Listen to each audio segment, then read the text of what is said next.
up.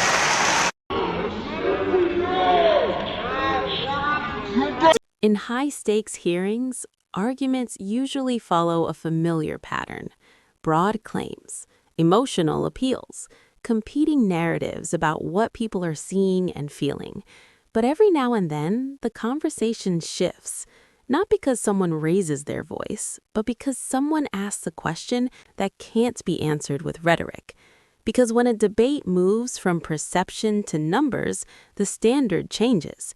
And in this moment, what began as a clash over policy and public safety turned into something more revealing, a test of whether those in charge could account for the results of their own decisions. Numbers. It's 1%, and if you want the actual calculation, we can make sure someone... You're the mayor. You don't have the math in front of you? It's 1% of the overall budget over the last 4 years. That's why you're a failing which mayor. is Mayor the same Adams, number that was sent from us from the state of Texas. How much did the city of New York actually spend on illegal immigration? Mayor Johnson, I already asked you, you don't have a hard number. And if you don't have a hard number, you're not running your city well. Mayor Adams, how much did the city of New York actually spend on illegal immigration? 6 points. Burying Washington, D.C., you just heard them speak about our nation's capital in that way, in a way that I feel very much like that's not what I see. I see people walking around with their families, people enjoying time to see these beautiful, incredible, beautiful monuments and everything. And there's a pride here, too. And so I just want to bring the D.C. residents into this committee because I feel like they are being made invisible. And this really ugly picture that is not reflective. And I'm from Detroit. I've seen it happen to my city. And it's despicable in a way that I feel like really goes up against our values. One of the things that I know in every abuse of power that, we let President Trump and the administration get away with in D.C., it will be replicated. It will be expanded across the country, and it is going to tear apart our communities. Mr. Jackson, I talked to you about a little bit about this, but I think it's important to understand that we do have a mental health crisis, that we have a housing crisis, affordability crisis. Can you police any of those away? No. You can't police away homelessness. And the way they talk about our homeless neighbors is no wonder there's violence increasing towards homeless neighbors. I see it already, the brutality of it. When we see housing costs go up, when we see, again, the lack or dismissiveness of the mental health crisis that we continue to grow. And it's not just this administration, and the previous administrations as well. No one has moved with the urgency that is needed. Just last week, the committee approved over a dozen bills regarding Washington, D.C. And, I'm just curious. Criminalized children. My colleague from Boston talked about this. It basically interfered with legislation already passed by the local government. Was anyone on this panel consulted? Any of you? Raise your hand if you were consulted on any of these bills. Yeah. We were not. One of the things that, AG, I've been listening to you. One of the bills actually eliminates your position completely. What effect would that have? Completely eliminating your position in regards to be able to do the job that you do to protecting all the families in Washington, D.C.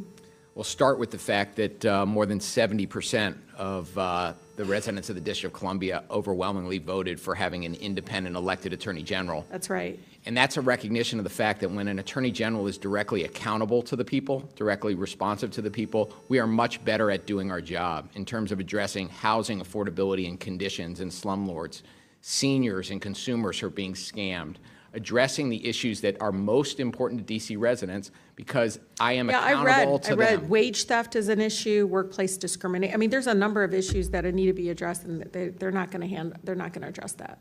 They want to paint you all as this ugly, dark, all just out in the street. The way it's just unbelievable because they all live here. I don't see it. I don't see what they see. I don't understand. You hold yourself accountable before you talk about Hold myself accountable? Hold your own self accountable. How about that? Hold your own self accountable. How about that? Thank you, Chairman. This is my third term on the Oversight Committee. We've been talking about illegal immigration and oversight the entire time. I remember we had a group of this committee that went down to the El Paso section of the border. This was back in February, March of 2021. And during that time period, we were at one of the holding centers, and there were these buses that were coming to the detention facility, and they were picking up 30 kids, 50 kids at random, walking out of the facility. And when I went over to question the bus driver that was transporting these kids, border agents told me, as a member of Congress, that you're not allowed to question the bus driver. And of course, people knowing me, I didn't take no for an answer, and I repeated the question. And I was told that this bus of children was leaving El Paso and going to San Diego.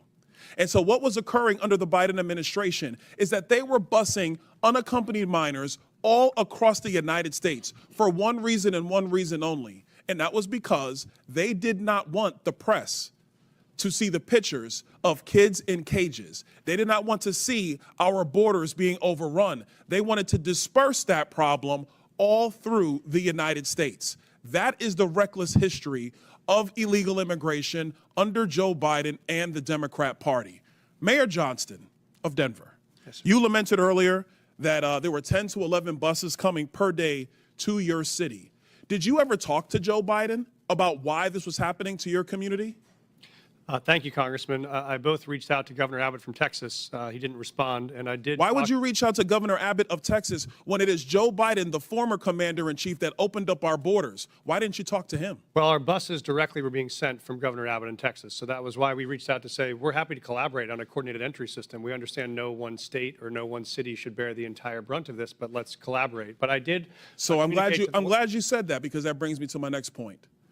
Governor Abbott and Governor DeSantis, when they started moving illegal aliens out of their states who were bearing the brunt of what Joe Biden and Kamala Harris were doing, and they've sent them to Denver, they sent them to Chicago, they sent them to New York, they sent them to Martha's Vineyard. The reason why they did that is because you four could hide behind the realities of illegal immigration on border towns all through our country and on cities and states who did not want to see illegal immigration, but did not have the political representation to go to the White House. And only when it showed up on your doorstep did you get upset. Mayor Johnston, coming back to you, how much did your city spend on illegal immigration? Do you have a round number?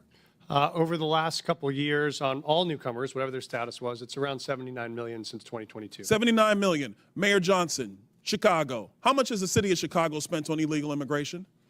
If you're referring to the 2022 up to 2024 of the buses coming from Texas, roughly the same percentage of the state of Texas, about 1% of our overall budget. What is that?